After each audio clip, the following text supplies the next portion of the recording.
And now, tonight's presentation of radio's outstanding theater of thrills, Suspense.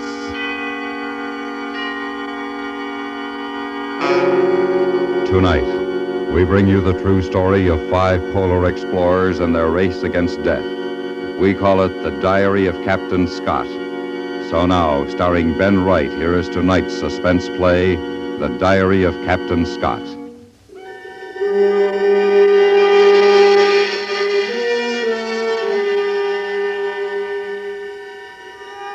Wednesday, January the 18th, 1912. Camp 69. Temperature minus 22 degrees. AM, the South Pole. We have arrived, yes, but under very different circumstances from those expected. We have had a horrible day. Elation ran high all morning since we were nearing our goal and thought to be the first 5 men to reach the pole. But our hopes were dashed when Evans sighted a flag and a tent near the spot. The Norwegians have forestalled us and are first to get here. In the empty tent, under the name of their leader, Roald Amundsen, were listed the 5 men who are with him. It's a terrible disappointment, and I'm very sorry for my loyal companions. There's no doubt of it now. They did find an easier way up over the barrier. We thought as much back at Cape Armitage. Well, it's a rotten shame, men, and I'm sorry. Good Lord, Captain Scott, you've done everything you could. Well, there's more to do. More for all of us. 800 miles, as a matter of fact. Are you ready to start back, Evans? No, I can't think of a reason to stay in this miserable place. Is the sledge ready, Oakes? A bit frozen in, I suppose. Yes, I imagine. Wilson, do you vote to start? Oh, the faster the better, Captain. Well, Bowers, can you get a sight and start us off on course? Well, the sky's a bit overcast, but I think so. Yes, I think I can. We'll go then as quickly as we can. A minute saved here will mean a minute more of comfort aboard the ship.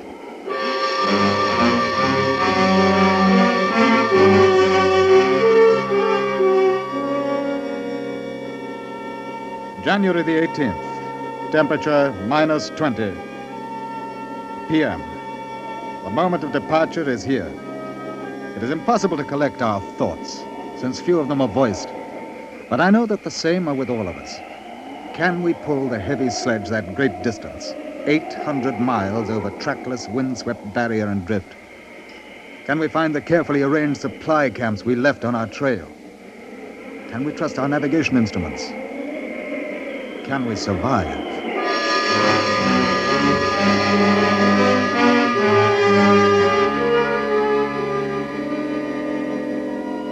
January the 20th, night camp. Temperature minus 25.6. Came along well this afternoon for 3 hours, but then a rather dreary finish for the last hour and a half. The weather very curious.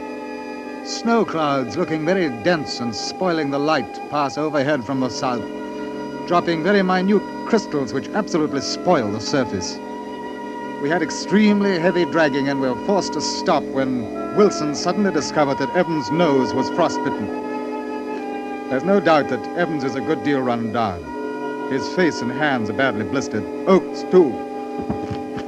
Now Bowers comes into the tent to report his last sighting. I can't get an accurate one with this sky. I don't like it. I don't like it either. What do you think it means? The weather's breaking up? I don't know, Oates. How accurate was your sight, Bowers? I can't be sure.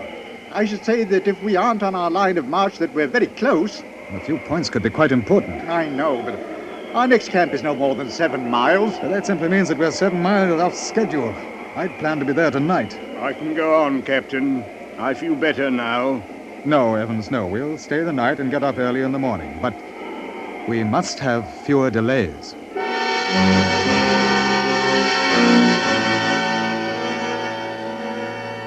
January the 21st. Temperature minus 30.4. This morning, while freeing the sledge from ice, Evans slashed his hand. I'm afraid the poor chap is in for trouble, as wounds will not close in this cold, and we absolutely cannot spare the time to camp, as our rations are very low, as well as our fuel.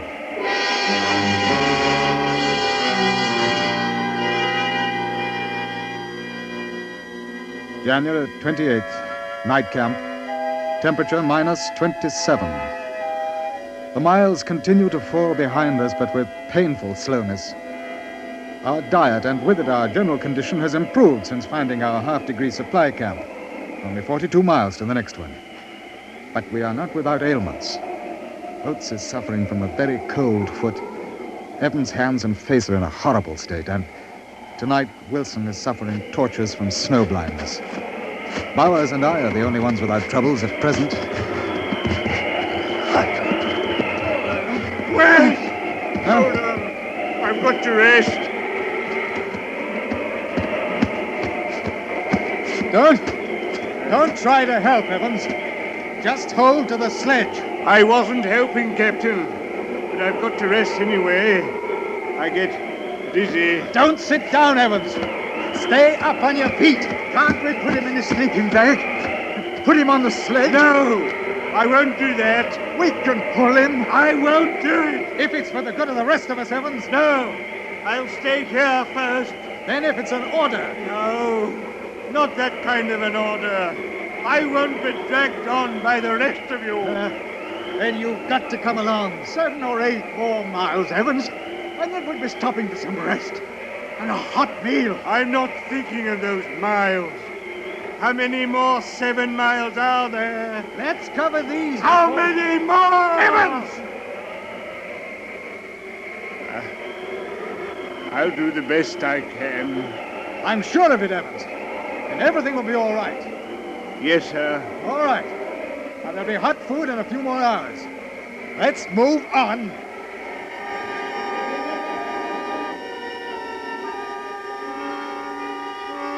February the 11th. Temperature minus 26.2. The worst day we have had during the trip, and greatly owing to our own fault. We started on a wretched surface, pulling on ski. The light was horrible. Dulled by fog, it made everything look fantastic. As we went on, the light grew worse. We found ourselves in pressure. Then came the fatal decision to steer east. The disturbance grew worse, and my spirits received a very rude shock. The farther we plunged ahead, the less possible it seemed that we could find a way out. We struggled until 9 p.m. and could do nothing more but make camp. There is no getting away from the fact that we are not pulling strong. I'm the pony sled. Don't ride pony sled. Children, dog Your sled. eyes, Wilson, how are they? Better? Dog sled, I think. All right, let me see. George Dixon manhole sled. Yes, I think they are. Pony sled, Charter House. Oh, Evans. Dog sled, Charter Evans. House. Yes. What do you say? Was I saying something? I didn't think I was. I thought I was asleep. And perhaps you were. Know what you were saying, Evans? You were naming the schools that donated sledges for the expedition. Oh, I thought I was asleep. I must have been dreaming about home. I like it better there than I do here. I mean, I like dreaming about it. I like it asleep. You'll get as much rest as you can, Evans. We'll want an early start. You Oates, how's your foot? It's better, Captain. Bothers a bit in the morning, but then it gets better. Good. How do you make it so well, Captain? Well, because I know that everything is going to be all right. You're just cheering us up. Do you really think so? No, of course I think so. You know as well as I what splendid planning we've had.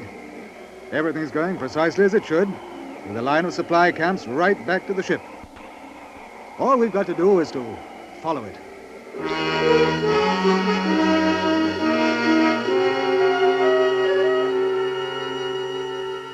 February the 17th. A very terrible day, although we got out of the turmoil. Evans looked a little better after a good sleep and declared that he was all right. He started in his place on the traces, but half an hour later he had to leave the sledge and follow behind. At the first rest stop, he came up very slowly. He stayed with us for a while and then dropped out again. We tried to pull him onto the sledge, but hadn't the strength. And so he had to walk again and again fell behind. At lunch camp, we saw him coming far astern, and when we looked again, he had fallen. Evans? Evans? Is he alive? Wait. Yes. Get him up onto his feet. Get him moving. Come on, Evans. Evans! Evans! No, let me go. Walk. Walk, man. Walk, Evans. I don't want to. Go in. Get the others, Bowers, and bring the sledge. Right. Evans. Evans, will you listen to me? You can't lie there. You've got to move. Evans, come on. Get up. You'll have to do it. I can't lift you. Over there by the tree. No French.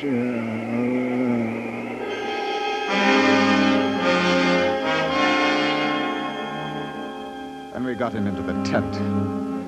He was quite comatose. And he died quietly at 12:30 p.m. It is a terrible thing to lose a companion that way.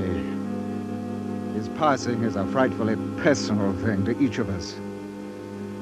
As is usual, our doubts and fears are not voiced. But I don't think that one of us does not wonder how many of the remaining 4 can survive.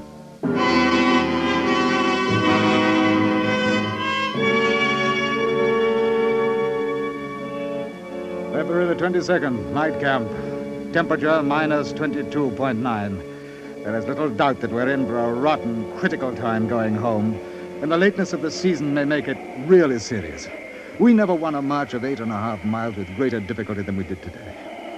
We have come now a bit more than half the distance, which leaves almost 400 distressing miles of dragging still before us. On the bright side, we found another supply camp and have 10 full days of provisions and have less than 70 miles to the next camp.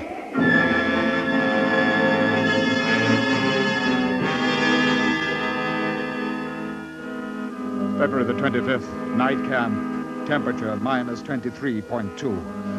A little despondent again. It's a really terrible service. It surely will be a bad business if we're to have this pulling all the way through. I don't know what to think, but the closing of the season is ominous.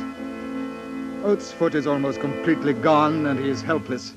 It leaves the pulling up to Wilson, almost totally blind now, Bowers and myself, and we do not do well at all. The truth is that there is not enough energy in our rations. Without tremendous intakes of energy in this cold, the physical system suffers. The mental system, too. There's little communication between us in the tent at night now. Bob? Bob? Oh, Bob? Oh, Bob? Yes? What is it, Scott? What? I thought I heard something. I thought you said something, didn't you? No. Bowers.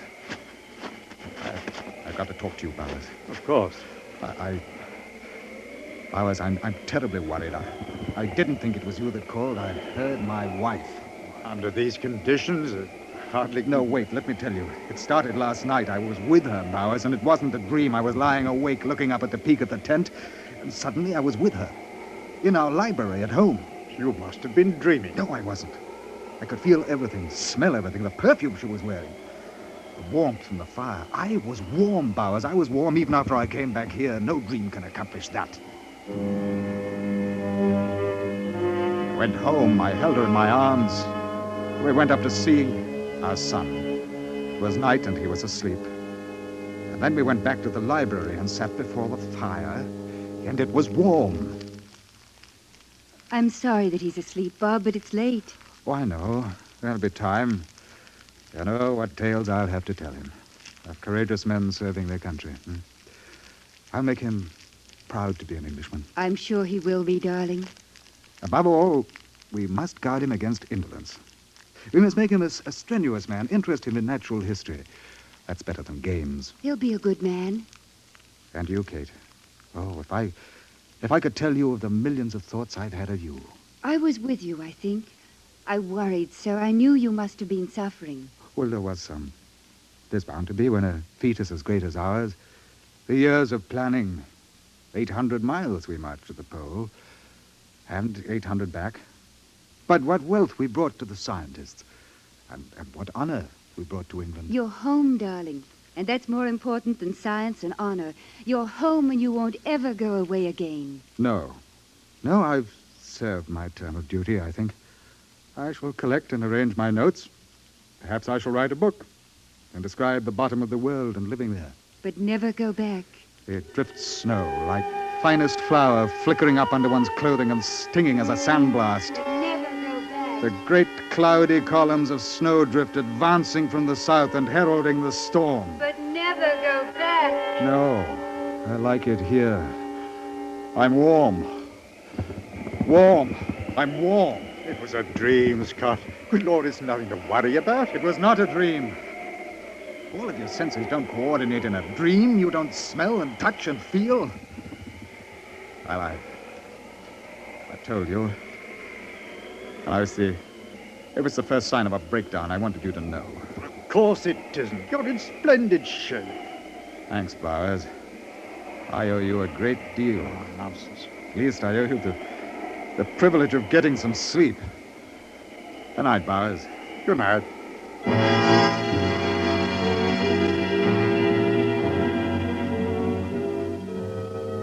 March the 1st, lunch.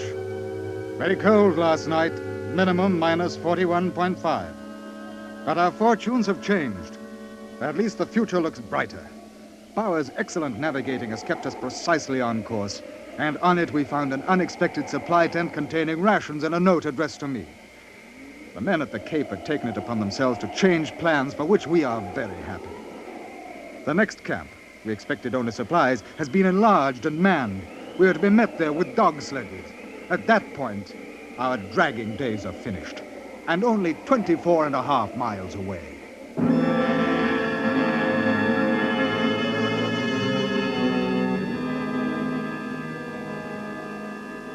March the 2nd, night camp. All the elation of yesterday has been crushed. Misfortune rarely comes singly. This day we have suffered 3 distinct blows. First, through some oversight, our fuel oil supply is less than half of what we thought it was. Second, Titus Oates disclosed his feet. They show very bad indeed. They'll never be saved. Lastly, the weather has turned on us. Blizzard conditions are extreme. We are in a very tight place indeed.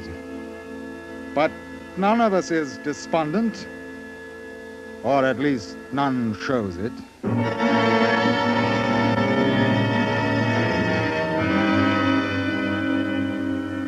March the 10th. Things steadily going downhill. Midday. Minus 43. Blizzard still with us. Oates unable to go on, so I camped at noon. I've covered only 11 miles in the 8 days past. Captain? Yes, sir. It's quite difficult to say this without sounding heroic. I'm going to die, and I know it. No, you aren't, Oates, and you mustn't talk like that. Yes, very good, Captain. I know I am, and I'm not afraid. Sir. Just stop that, Oates. I know what I'm saying, sir. The quicker it happens, the better. I'm not going to hold you, the rest of you back. I know how I felt about poor Evans. He was holding us back, and I knew he was going to die. I was angry with him for keeping on as long as he did. Oates! What kind of talk is that, Oates? It's the truth, and I don't care.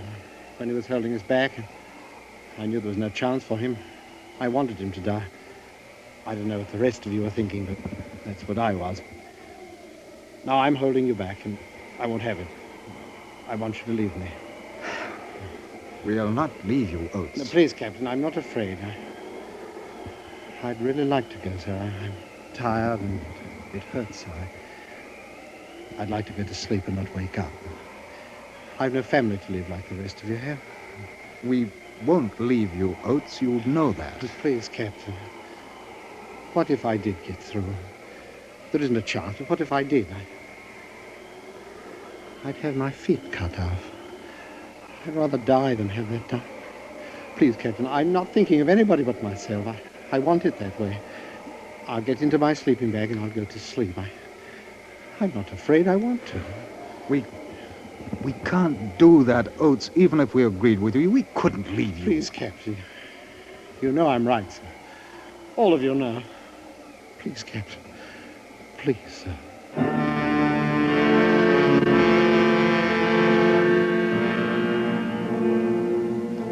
March 16th or 17th.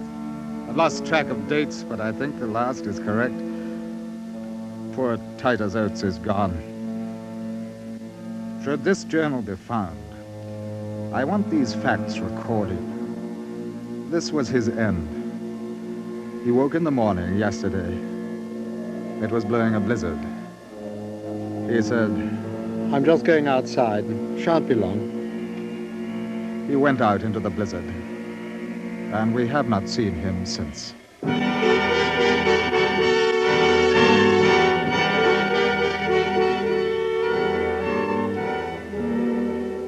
March 18, night camp. We're still about 14 miles away from the sledge camp, but ill fortune presses. My right foot has gone. 2 days ago, I was proud possessor of the best feet. Now one is gone. But my companions are still confident of getting through. I don't know. We have the last fill of oil in our primus. This alone between us and thirst.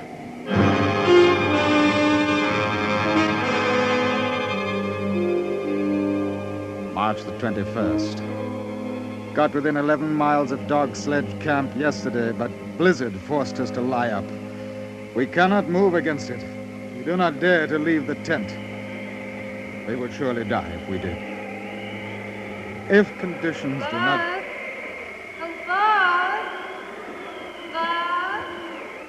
Here I am, Bob. Here I am. Here I am, Bob, over here. Oh, I didn't see you. It's so nice in the sun, I thought I'd sit out for a bit. Yes, it is nice. Nothing like this at your precious South Pole. Well, nothing like this, no. Down there, even when the sun is high, it's always weak and diffused, you know. And because of the reflection from the ice from every side, there never is a definite shadow. It's always a number of shadows on any man or subject. I would say that your South Pole would drive anyone to insanity. Well, I think it has. And then, when it's low, the sun, there's a never-ending twilight that holds today and yesterday together for months instead of moments. I remember when we reached the pole, the endless white deserts undulating, but offering nothing to stop the frigid winds that sweep endlessly on. I think you love it. No, I hate it. Because 5 men marched to the pole and they say they've conquered it. But they haven't. It will conquer them. You'll never go back, will you? No. I didn't want you to go, remember? I was afraid that you wouldn't come back. Do you remember when I said that? Oh, yes, I remember. I laughed at you, didn't I? I was such a coward. I laughed and told you that I'd conquer it just for you. That I'd name a glacier for you. And I asked you how a woman should act when a glacier is named after her. Well, I didn't name a glacier for you, but I thought of you, Kate. I thought and dreamed of you so often. It's important that you know that. Scott! Kate, I love you. And if this sacrifice... Scott! What? Oh, yes. Bowers. Wilson. Dead. Oh. Wilson? Oh. Wilson is dead.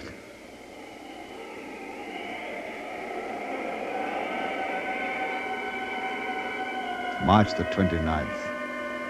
Since the 21st, Bowers and I, surviving Wilson, have had a continuous gale and blizzard from west-southwest and southwest. We had fuel to make 2 cups of tea apiece and bare food for 2 days on the 20th. Every day we've been ready to start for the dog sledge camp 11 miles away. But outside the door of the tent, it remains a scene of whirling drift.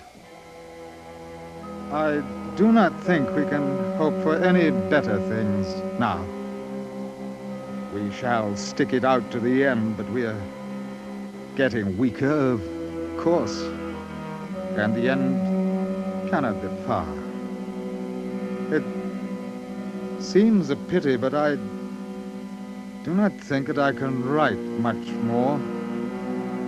This rough journal and our dead bodies must tell the story. In dying, we ask no more than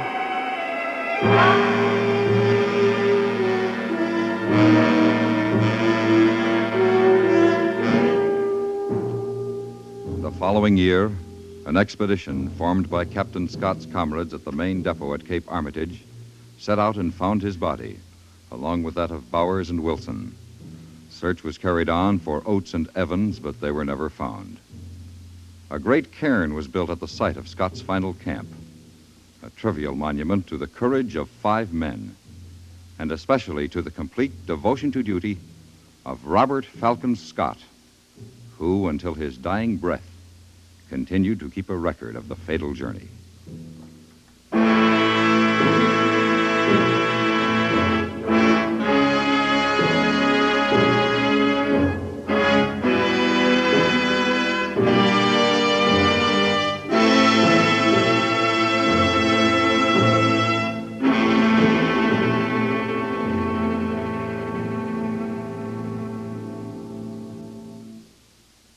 Suspense, in which Ben Wright starred in tonight's presentation of The Diary of Captain Scott.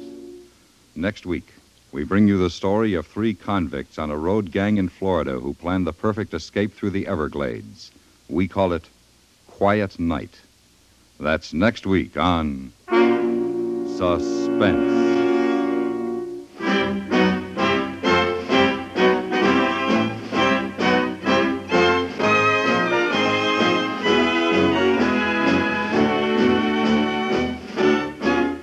Suspense is produced and directed in Hollywood by Anthony Ellis. Tonight's script was adapted for Suspense by Gil Dowd. The music was composed by Lucien Morawek and conducted by Wilbur Hatch. Featured in the cast were Ellen Morgan, Jay Novello, Richard Peel, Raymond Lawrence, Hans Conried, and George Walsh. For another fast-moving demonstration of how the FBI in Peace and War fights crime, don't miss the next dramatic episode over most of these same stations tomorrow night at this time. Stay tuned for 5 minutes of CBS News, to be followed on most of these same stations by The Jack Carson Show.